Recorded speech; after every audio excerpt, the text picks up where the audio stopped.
right, welcome back to Golden Rule Radio this week. We're sitting at 1,287 as we record. That's the spot price of gold. Miles is going to explain to all of you why that's the case. Tori, the last couple of weeks, especially in gold, has been pretty exciting, although platinum's been pretty exciting too, so I can't wait to get to that chart. But gold coming into that declining trend line that we've been talking about for a number of months. Good to see us come back up and touch that. This has been a multi-year compressing pennant that we're building as we're stepping off that first stage of what I think is going to be a long-term bull market as the equity market continues to show those cracks like we saw last fall. So what we did is when you look back to the high-end movement, last time we came up into it, we had that sideways channel back summer of last year before the bears took over and pushed the price back down to the bottom end of the channel. So we came into the right end of that shoulder, just touched into it at around 1246, and of course we saw a nice little drop here. We also had a 3 drives up, which you know I love the 3 drives pattern. I talk about them all the time. So we did have a 3 drives up with some divergence on the daily chart. But interestingly, we did not have divergence on the 4-hour, which personally I think is a more powerful chart. There are some arguments that the institutional traders and the commercial traders like the slightly shorter intraday charts, like the 4-hour candles. So without seeing that RSI roll over in the 4-hour, I'm kind of at this weird 50-50 point right now with the price coming back down to this previous price level action I've got circled on the chart here. So we're looking at the 382 fib of the last move up. We did not have institutional divergence against RSI. We did have an overbuy, but we didn't really have any type of major institutional divergence. And we've come down to a pretty strong fib level. So half of me thinks we're going to now see another push up and not just hit the bottom end of that right shoulder of the last move, but let's see, maybe have a 3 drives pattern up to that 1350 maybe for our second point, and then finally that 3rd drive up and hit that 1365, 1370 number. Then we get to decide if we're actually breaking into new territory for the first time in 5 years. So this is really exciting for me because I love watching these multi-year charts start to come together, and when you get to these outlier prices on either side, you start to really see that fist fight between the bulls and the bears take place. So I'm excited to see how this plays out. On the other side, I think, Robert, you were mentioning this earlier, what's our downside potential look like? I said I'm 50-50 on where we go over the next week. So what if we're going down? Yeah, I'd be about 50-50 too, Miles. Which time frame is in control? Is it the daily chart or is it the 4-hour institutional money?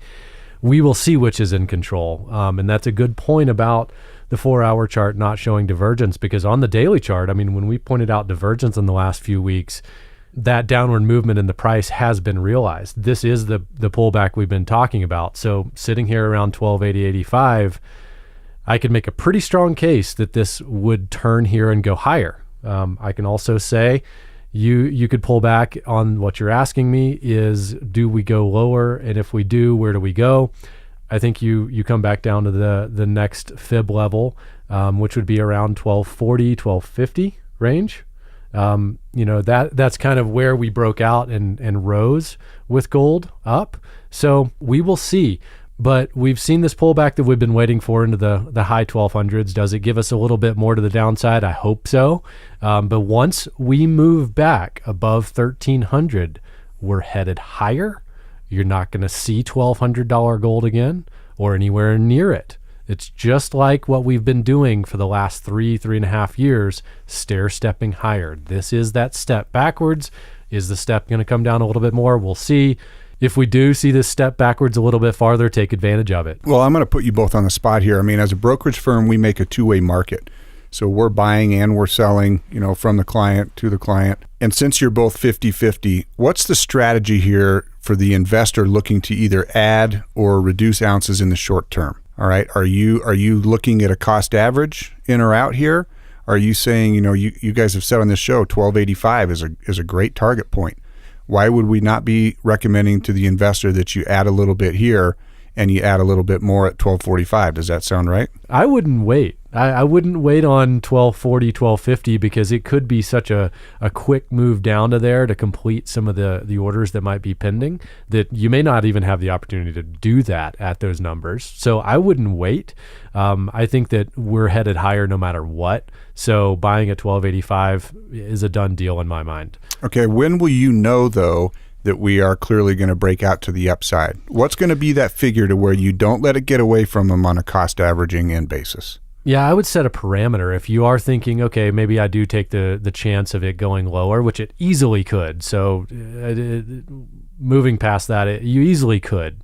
You could see it in the mid 1200s. So setting a parameter to say, okay, if we do get the drop, I'm loading up. If we don't, then set the parameter back above probably the 1300 psychological, but really probably 1305 miles. That's kind of where we saw the resistance before we moved down from 1305 down to where we are at 1285. That's what I would do is I'd set a high end. If it breaks out above that, I'm getting in.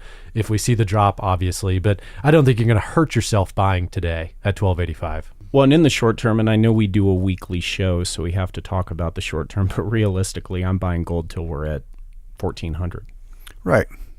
No, I am too. But the reality of it is we manage portfolios. We've got IRA accounts, for example. Some people are taking distributions at this time of year. Some are making contributions. And the extra $20 an ounce, we obviously don't want to deny the fact that adds up. Right. If you're talking 10 or 20 or 50 or 100 ounces of gold, $20-$30 an ounce does make a big difference. That's an extra ounce of gold. Right. And we get asked frequently why the technical focus. Well, that's a good reason why right there is we are looking for the opportunity to maximize your ins and your outs out of your portfolio position. Yeah, and looking at the alternative market to gold, you've got the dollar, and the dollar's had a good rise. So you've had a good movement up there.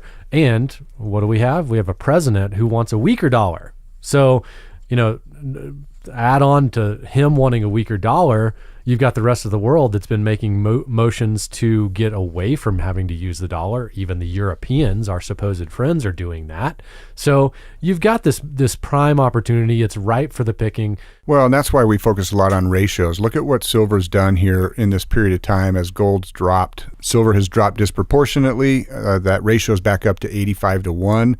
Do you want to run us through the silver chart before we move out of the white metals? So silver coming into kind of that low-end floor that we had throughout 2018, little 3 drives pattern up, touches it, and obviously has had a nice sell-off since then. So silver, as always, kind of does the same thing gold does, a little bit behind gold and much more volatile. The metal moves more aggressively, but ultimately you see very similar patterns in a lot of cases, and that's certainly what we're seeing here in silver. So 1505 at the time of this recording, after having been, 1650 here recently, pretty nice drop in silver, pushing that ratio back up to around 85.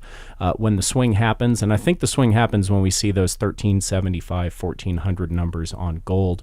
Gold gets the immediate attention. The average person looks at the chart, says, holy smokes, where have I been? It's up $400 over the last 2.5, 3 years. I can't afford it. I'm going with silver. And we saw that happen during the last crash. Gold from 700 to 2,000, silver from 10 to 50. Exponentially much larger position. And that's why we always talk about these ratios. Where's the benefit? Where's the value? So you mentioned earlier in the program you're excited to talk about platinum. Why don't you take us there and what's got you so enthusiastic? Is it the fact that it's sticking above that 800 figure, and are we in a new channel? I liked how it just kind of followed the baseline trend along the bottom and then just had a sweet rally, off of that high 700s, low 800s number and just went up 60-something bucks very quickly. Yeah, very quickly up to those old November highs from last year, and then has obviously come back down to that rising channel, sitting just below it now. So platinum, it's just nice to see it do something. I mean, palladium has gotten so much attention, done so exceptionally well up at 1,500, and we have for a year now been talking about how that's going to turn around at some point, or at least should. Historically always has. Yeah. So it's perfectly reasonable to expect that it will again. So it will. That's a potential energy, right? Same thing. The palladium, the potential to turn down is going to be pretty strong. We're at 1542 today, and it's up over $240, $245 just in 2019. So we're all looking from the outside in as well and just wondering, when does it top out? Finally, the Dow. The Dow has exceeded all valuable fibs worth looking at. So really, we're just looking at some price action levels. Kind of the low end of the previous high, which we came up and tested again end of last year before the big crash. So not surprising to see the Dow turn down over the last week. We'll certainly keep an eye on that and see where we think some of its resting points may be over the next month. All right, so jumping in real fast, a lot of talk coming out of the Federal Reserve, central banks around the world. Obviously, we've talked about them accumulating ounces, but a lot of action here that actually ends up impacting the markets also. Boston Fed President Rosengren said that another rate hike is possible. So not all rate hikes are completely off the table for a year. They're going to wait and see what the economy's doing. So they don't expect it. Yeah, the stock market action provides them that cover a little bit to hike rates again. So it absolutely, and we know they need to, right? Because he even said in this announcement that low rates give the Fed less room to act. They know they need room to act, even though they don't see a recession in the very near term, according to Rosengren. That's something that they need that room to act so that they can lower rates in the future. And the irony here is that corporate and U.S. debt has skyrocketed. So they're afraid to raise rates in an environment where there's so much debt. Okay, that makes sense. But why is there so much debt? Because they lowered rates and they made borrowing so easy. So they wonder why corporate debt is sky high. Right? U.S. credit card debt, it closed 2018 at a record $870 billion. Right? People are borrowing like the crazy. Fed's own personal chicken and egg problem, right? Like it's own self-fulfilling prophecy. It absolutely is. So then you've got Dallas Fed President Kaplan voicing concerns over what? U.S. debt levels. Okay, well, of course. So that corporate debt actually amplifies slowdown. So they're concerned about too much corporate debt because that can create an economic slowdown, right? That obviously would stimulate gold moving up. But it's also a reason for the rate hike pause, and we don't know how long that's going to last.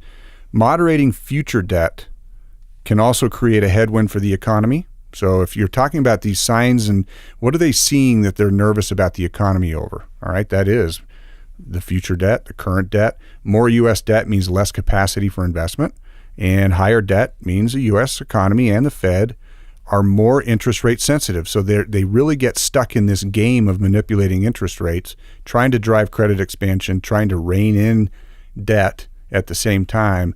And I don't know what direction they head, but it's going to be purely reactionary in the months and years to come. And with the substantial increase in the present value of unfunded entitlements, which Kaplan also talks about, is it being very, very dangerous. The value of unfunded entitlements is just out of control. So enough about the Federal Reserve and central banks. Again, all eyes on debt. Bill King loves to say debt does not matter until it matters. At some point, it will matter, like in a recession or in times of crisis. And those recessions can be good. Recessions, you guys, remedy debt abuses, and we need a recession greatly. Well, it's the servicing of the debt that starts to put you into bankruptcy. It's not, hey, I took out a bunch of debt. It's when actually paying it and making the payments on it becomes a problem. And that's, I think, where we are. We're getting to that point. Absolutely. Well, the U.S. budget gap widened in the first 4 months of the fiscal year. So the federal government's fiscal year started in October. So now you're 4 months in and that budget gap widened, right? That's because tax collections fell and federal spending rose. And on top of that, what they don't talk about is part of that is the debt service.